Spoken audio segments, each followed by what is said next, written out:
They held a rally on Thursday at which the CEO came to the rally to yell at participants. He called the demonstration a, quote, charade. Which side are you on? Which side are you on? Here is what workers in the U.S. South and the American colonies were up to from October 4th to the 11th in new union campaigns. 21 workers at Aimbridge Hospitality in Washington, D.C. filed a petition to hold a union election with Unite Here, Local 25. 7 workers at Lush Cosmetics in St. Louis, Missouri filed a petition to hold a union election with the United Food and Commercial Workers, UFCW, Local 655. 24 workers at ProTech Fire Services in San Antonio, Texas filed a petition to hold a union election with the Kelly Airfield Professional Firefighters, Local I-107. 175 workers at Siemens in Fort Worth, Texas filed a petition to hold a union election with the International Brotherhood of Electrical Workers, IBEW, Local 220. 67 workers at Environmental Air Systems in High Point, North Carolina filed a petition to hold a union election with the United Association of Plumbers and Pipe Fitters, UA Local 421, as did 38 workers at another location in the same city. 950 workers, doctoral and master's students at George Washington University in Washington, D.C. filed a petition to hold a union election with the Service Employees International Union, SEIU Local 500. 13 workers at Starbucks in Norman, Oklahoma filed a petition to hold a union election with Starbucks Workers United. Drivers with Z-Trip, which is the Kansas City IRIS microtransit program, launched a campaign for living wages and the right to form a union without retaliation. They held a rally on Thursday at which Bill George, the CEO of Z-Trip, and Terry O'Toole, the company's general manager, came to the rally to yell at participants. He called the demonstration a, quote, charade. The Florida Federation of Police is attempting to raid the Florida Police Benevolent Association, PBA, at the city of Bartow in Florida. In election results, 7 workers at Skookum in Washington, D.C. filed a petition to hold a union election with the International Union of Operating Engineers, IUOE Local 99, but withdrew the petition in the same week. 60 workers at Merson USA GSTN Corporation in Columbia, Tennessee voted 39-13 in favor of unionization with the Communication Workers of America. 12 workers at Science Applications International Corporation, SAIC, in Dallas, Texas, voted 7-0 in favor of unionization with the International Association of Machinists and Aerospace Workers, IAMAW.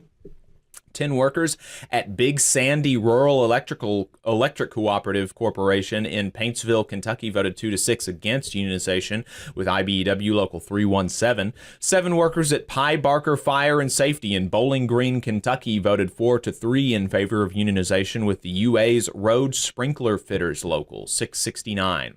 7 workers at Wells Fargo in Anniston, Alabama voted in favor of unionization with Wells Fargo Workers United, CWA.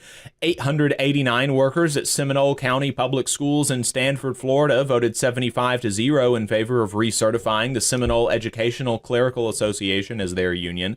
554 workers at Citrus County Public Schools in Inverness, Florida voted 109-14 in favor of recertifying the Citrus County Education Association as their union.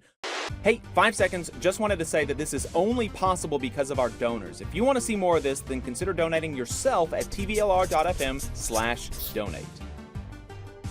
302 workers at Hardy County Public Schools in Wauchula, Florida voted 125-7 in favor of recertifying the Hardy Education Association as their union. 253 workers at Gadsden County Public Schools in Quincy, Florida voted 102-1 in favor of recertifying the Gadsden Education Staff Professional Association as their union. 132 workers at the School Board of Duval County in Jacksonville, Florida voted 33-1 in favor of recertifying the Laborers International Union of North America, LIUNA, Local 630 as their union. 293 solid waste and public works workers at the city of Jacksonville in Jacksonville, Florida voted 136-5 in favor of recertifying the American Federation of state, county, and municipal employees. AFSCME Local 1279 is their union. 1,771 other blue and white-collar workers at the city of Jacksonville in Jacksonville, Florida, voted 225 to 53 in favor of reunionizing with AFSCME Local 1279 after their union was previously decertified. And 627 workers at Polk County Public Schools in Bartow, Florida, voted 145 to 7 in favor of recertifying AFSCME as their union. In strikes and bargaining updates, CWA Local 3645, which represents passenger service workers at the Charlotte Douglas International Airport, is pushing for more buses for its members for before and after work. On Tuesday, October the 8th, Richmond public sector workers represented by the Teamsters Local 322 will rally at City Hall to demand that Mayor LeVar Stoney and his administration get serious and offer these essential workers a fair agreement. Stellantis just spent another $1.1 billion on stock buybacks as they claim that, quote, market conditions prohibit them from making the investments that they promised in their contract with the UAW. And more UAW locals are authorizing strike action in response. Nurses unionized with the National Nurses United, NNU, at Del Sol and Las Palmas medical centers in El Paso, Texas, voted to ratify new 3-year agreements with wage increases up to 25% and improved language on staffing. NNU nurses at the VA in Martinsburg, West Virginia, held an informational picket to highlight the administration's refusal to bargain with nurses over improving patient care. NNU nurses at Mission Hospital in Asheville, North Carolina, voted to ratify a new 3-year agreement with up to 29% raises and improved staffing language. In political and legislative updates, members of UE Local 150 from Raleigh and Durham, North Carolina, visited the Cuban embassy last week to learn more about their hurricane preparedness in the country. And the American Federation of Government Employees, AFGE, is applauding a new proposed regulation to align locality adjustments for different types of federal workers.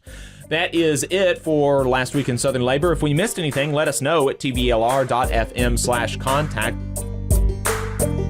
You just saw a clip from the Valley Labor Report. We are live every Saturday morning from 9:30 a.m. till 12:30 p.m.